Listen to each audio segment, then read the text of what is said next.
ദൈവ തിരുനാമത്തിന് മഹത്വമുണ്ടാകട്ടെ. കർത്താവിൽ ഏറ്റവും അനുഗ്രഹീതരായ ദൈവജനമേ, ഏവർക്കും ക്രിസ്തുയേശുവിൻ്റെ നാമത്തിൽ സ്നേഹവന്ദനം. വിശുദ്ധ സഭയിൽ ഏറ്റവും കൂടുതൽ പെരുന്നാളുകൾ ആചരിക്കുന്നത് ദൈവമാതാവിൻ്റെ നാമത്തിലാണ്. പരിശുദ്ധന്മാരുടെയും ശുദ്ധിമതികളുടെയും ഗണത്തിൽ പ്രഥമ സ്ഥാനം ദൈവമാതാവിന് വിശുദ്ധ സഭ കൽപ്പിച്ചു നൽകുന്നു. വിശുദ്ധ സഭ വിശുദ്ധ കുർബാന ആരംഭിക്കുന്നത് തന്നെ നിന്നെ പ്രസവിച്ച മാതാവും നിന്നെ മാമോദിസ മുഖ്യ യോഹന്നാനും എന്നിങ്ങനെ ദൈവമാതാവിനെ സ്മരിച്ചുകൊണ്ടാണ്. വിശുദ്ധ സേവേറിയോസിൻ്റെ മനീസ ആരംഭിക്കുന്നതും നിൻ മാതാവ് വിശുദ്ധന്മാർ എന്നിവർ തൻ പ്രാർത്ഥനയാൽ എന്നിങ്ങനെയാണ്.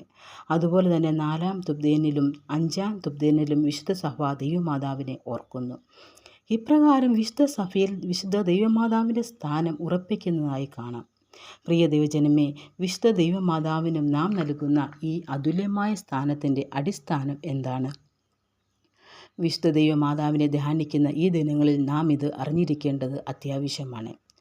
വിശുദ്ധ ലൂക്കോസിന് സുവിശേഷം 11-ാം അധ്യായത്തിൻ്റെ 27-28 വാക്യങ്ങളിൽ കാണുന്നു. ഒരു സ്ത്രീ എഴുന്നേറ്റ് ഉച്ചത്തിൽ കർത്താവിനോട് പറയുന്നു, നിന്നെ ചുമന്ന ഉദരവും നീ കുടിച്ച മുലയും ഭാഗ്യമുള്ളവ എന്ന്. അതിന് കർത്താവ് നൽകുന്ന മറുപടി, അതിനേക്കാൾ ഉപരിയായി ദൈവത്തിൻ്റെ വചനം കേട്ട് പ്രമാണിക്കുന്നവരത്ര യഥാർത്ഥ ഭാഗ്യവാന്മാർ എന്ന് പറയുന്നു. ദൈവത്തിൻ്റെ വചനം ഗബ്രിയേൽ ദൂതനിലൂടെ കന്യകാമറിയാമിനെ അറിയിച്ചപ്പോൾ, ഇതാ ഞാൻ കർത്താവിൻ്റെ ദാസി, നിന്റെ വാക്കുപോലെ എനിക്ക് ഭവിക്കട്ടെ എന്ന് ഉത്തമ ബോധത്തോടും പരിപൂർണമായ വിശ്വാസത്തോടും ആ ദൈവവചനത്തോട് അനുകൂലമായി പ്രതികരിച്ചു എന്നുള്ളതാണ്. ദൈവവചനം കേട്ട് പ്രമാണിക്കുന്നവരത്ര യഥാർത്ഥ ഭാഗ്യവാന്മാർ എന്ന് യേശു കർത്താവ് പറഞ്ഞത് ദൈവമാതാവിൽ നമുക്ക് ദർശിക്കുവാൻ സാധിക്കും. ദൈവത്തിൻ്റെ വചനം മാതാവിൻ്റെ ഉള്ളിൽ ജഡം ധരിച്ചു. മാതാവിൻ്റെ ഉള്ളിൽ ജഡം ധരിച്ച ആ വചനമാണ് യേശുക്രിസ്തു. യേശുക്രിസ്തുവിൻ്റെ ശരീരമാണ് പരിശുദ്ധ സഭ.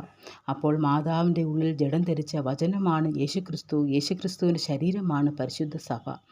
അതുകൊണ്ട് മാതാവില്ലാതെ യേശുക്രിസ്തു ഇല്ല, യേശുക്രിസ്തു ഇല്ലാതെ പരിശുദ്ധ സഭയില്ല. ഈ 3 യാഥാർത്ഥ്യങ്ങൾ, അതായത് വിശുദ്ധ ദൈവമാതാവ്, യേശുക്രിസ്തു, പരിശുദ്ധ സഭ, ഇവ 3 പരസ്പര ബന്ധിതമായ പരസ്പര പൂരകങ്ങളായ 3 യാഥാർത്ഥ്യങ്ങളാണ്. അപ്പോൾ ദൈവമാതാവിനെ മാറ്റി നിർത്തിയാൽ മറ്റൊന്നിനും പ്രസക്തി ഇല്ലാതാകും. അതുകൊണ്ട് ദൈവമാതാവിനെ ഒരിക്കലും നമ്മളുടെ ആരാധനാ ജീവിതത്തിൽ നിന്ന് മാറ്റി നിർത്താനാവില്ല. അതുകൊണ്ടാണ് പരിശുദ്ധന്മാരുടെയും ശുദ്ധിമതികളുടെയും ഗണത്തിൽ പ്രഥമ സ്ഥാനം ദൈവമാതാവിന് നൽകി കന്യകാമറിയാമിനെ ദൈവമാതാവ്, ദൈവപ്രസവത്രി എന്നിങ്ങനെ അതുല്യമായ സ്ഥാനം നൽകി വിശുദ്ധ സഭ ആദരിക്കുകയും ബഹുമാനിക്കുകയും ചെയ്യുന്നതിൻ്റെ അടിസ്ഥാനം. പ്രിയ ദൈവജനമേ, നാം എത്തിച്ചേരേണ്ടതും ആയിത്തീരേണ്ടതുമായ അനുഗ്രഹീത മാതൃകയാണ് ദൈവമാതാവ്. ദൈവമാതാവ് യഥാർത്ഥത്തിൽ പരിപൂർണമായ വിധേയത്വത്തിൻ്റെയും അനുസരണയുടെയും മാതൃകയാണ്. മാതാവിൻ്റെ ഈ വിധേയത്വവും അനുസരണയും പൂർണ്ണമായും ദൈവത്തോടും ദൈവവചനത്തോടുമാണ്. ദൈവമാതാവ് പറഞ്ഞതുപോലെ, ഇതാ ഞാൻ കർത്താവിൻ്റെ ദാസി, നിന്റെ വാക്കുപോലെ എനിക്ക് ഭവിക്കട്ടെ എന്ന് ഈ നോമ്പ് ദിനങ്ങളിൽ നമ്മൾക്കും ഏറ്റുപറയാം. ആ വചനത്തിൽ ദൈവമാതാവ് വിധേയപ്പെട്ടതുപോലെ നമ്മൾക്കും വിധേയപ്പെടാം. ആ വചനത്തെ സർവാത്മന സ്വീകരിക്കുവാൻ നാമും തയ്യാറാകുമ്പോൾ ആ വചനം നമ്മളുടെ ഉള്ളിലും ജഡം ധരിക്കും. ദൈവത്തിൻ്റെ വചനം കേട്ട് പ്രമാണിക്കുന്നവരത്രേ യഥാർത്ഥ ഭാഗ്യവാന്മാർ എന്ന് യേശു കർത്താവ് പറഞ്ഞത് നമ്മളുടെ ജീവിതത്തിലും യാഥാർത്ഥ്യമാക്കുവാൻ സാധിക്കും.